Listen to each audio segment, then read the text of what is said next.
أشهد أن لا إله إلا الله নবীজি বলছেন কয়টা হলো?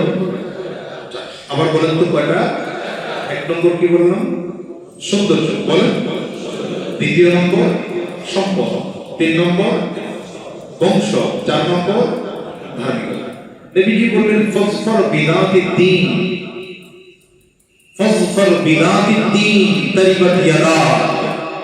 নবী বলেন এই চারটার মধ্যে তিনটা হয়তো কম পেয়েছো, তেমন সম্পদশালী না, তেমন সুন্দরী না, তেমন বংশীয় মেয়ে না, কিন্তু দিনদার আছে।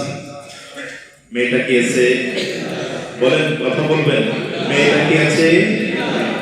আমি যে বললেন এই মেয়েকে তুমি স্ত্রী হিসেবে গ্রহণ করো, আর যদি গ্রহণ না করো, দিনদারিকে প্রাধান্য না দিয়ে যদি সম্পদকে প্রাধান্য দাও, সৌন্দর্যকে প্রাধান্য দাও, বংশকে প্রাধান্য দাও, আর দিনদারিকে প্রাধান্য না দাও, নবীজি বলেন তোমার দুনিয়াও শেষ হয়ে যাবে, আখিরাতও শেষ হয়ে যাবে।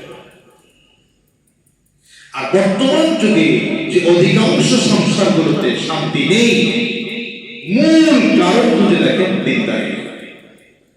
এক নম্বর তো বিয়ে দিনদার অনুযায়ী হয় না, দিন অনুযায়ী বিয়ে হয় না। এখন বিয়ে মানে হলো একটা উৎসব।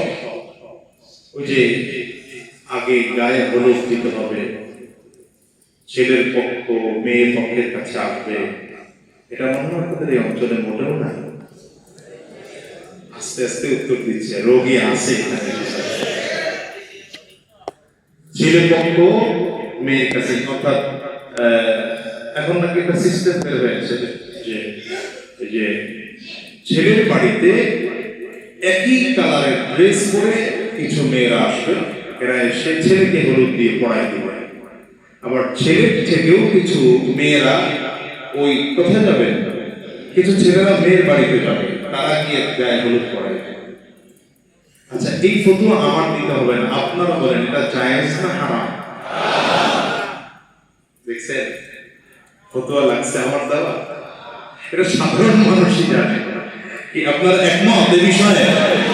এটা জায়েজ হওয়ার কোনো সুরত আছে? শুরুটা করলেন গুনাহ দিয়ে, এরপরে গান বাজানো 4 দিন 5 দিন 10 দিন যদি গান বাজানো নাই হয়, বিয়ে হয় না। কি কথা বলেন না কেন?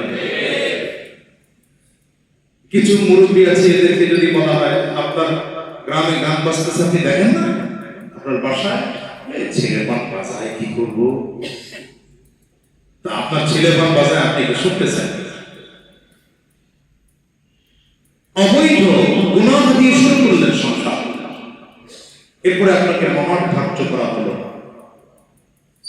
স্ত্রী মহার আদায় করা সুন্নাত। কি বলেন? মোটামুটি খালি ধরে রাখলেই হয়, তালাকের সময় লাগবে। কখন লাগবে?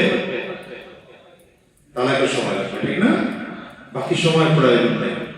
এই জন্য আবার খুব মানে পরিকল্পনা করে 10 লক্ষ 10,000 100 21 টাকা এরকম করে অঙ্ক দিয়ে, কারণ এখন বিয়ে হচ্ছে 20 বছর পরে যদি তালাক পায়, তখন কিনা ওই 1 টাকার নোট পাওয়াই যাবে না, তখন তালাকই দিতে পারবে না।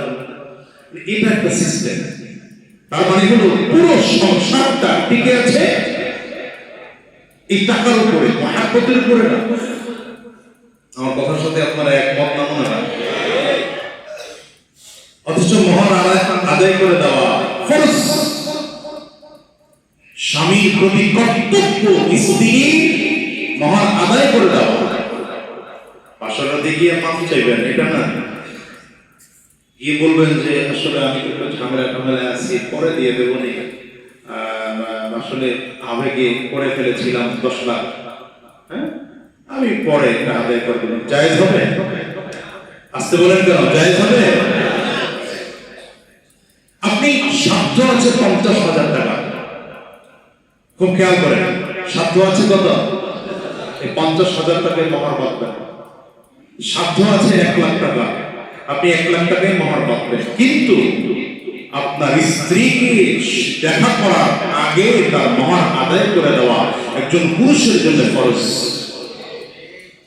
আমি আবারও বলছি, কথা মনে রাখেন, একজন পুরুষের জন্য মহার আদায় করে দিতে হবে কখন? দেখা সাক্ষাতে।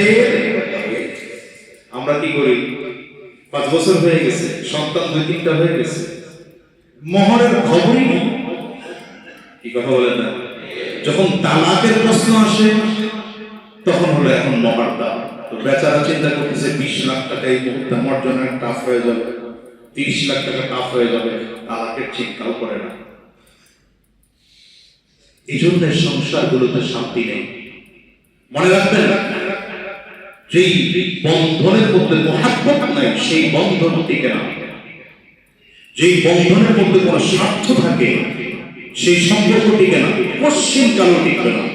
আপনি স্বামী স্ত্রীর কথা বাদ দেন, যদি সন্তান বাবা মায়ের মধ্যে পৃথিবীতে সবথেকে, এটাই তো বন্ধন, এর থেকে বড় বন্ধন তো নেই। বুঝে না কথা? স্বামী স্ত্রীর সম্পর্ক তো যে কোনো সময় শেষ হয়ে যেতে পারে, কিন্তু বাবা আর মা সন্তানের সম্পর্ক পশ্চিম কালেও, কিন্তু সেখানেও যদি সম্পর্কের মধ্যে স্বার্থ থাকে, কখনো কখনো এমন হয় সন্তান আর বাবা মায়ের মধ্যে সম্পর্ক টিকে না। এই জন্য সংসারগুলো কখনোই আজকে বললাম, মনে রাখবেন, সংসারগুলো কখনোই স্বার্থের মধ্যে নেবেন না। স্বামী আর স্ত্রীর সম্পর্কটা স্বার্থহীন হতে হবে। আপনার স্ত্রী একটা কাজ করে ফেলেছে, যদি সেটা ইসলামী শরিয়াতে পারমিটেড হয়, আপনি চুপ থাকেন। একটা কাজ করে ফেলেছে, আপনার একটা টাকা নষ্টই করে ফেলেছে, কিন্তু সেটা জায়েজ কিছু করে নাই, আপনি চুপ থাকেন, মেনে নেন। একদিন আপনাকে খানা একটু রান্না করতে ভাত বেশি নরম হয়ে গেছে, অথবা ভাত বেশি শক্ত হয়ে গেছে, মেনে নেন, এতে শান্তি আসে। একদিন ঝাল বেশি হয়ে গেছে, একদিন একটু লবণ বেশি, আরে ভাই হতে পারে তো, মানুষ তো। একজন 10 দিন কাজ করলে, 5 দিন কাজ করলে আমারও তো ভুল হয়, আপনারও তো ভুল হয় কিনা ভাই? এখন যদি আপনি 1% ছাড় দিতে না পারেন, এই সংসার টিকবে না।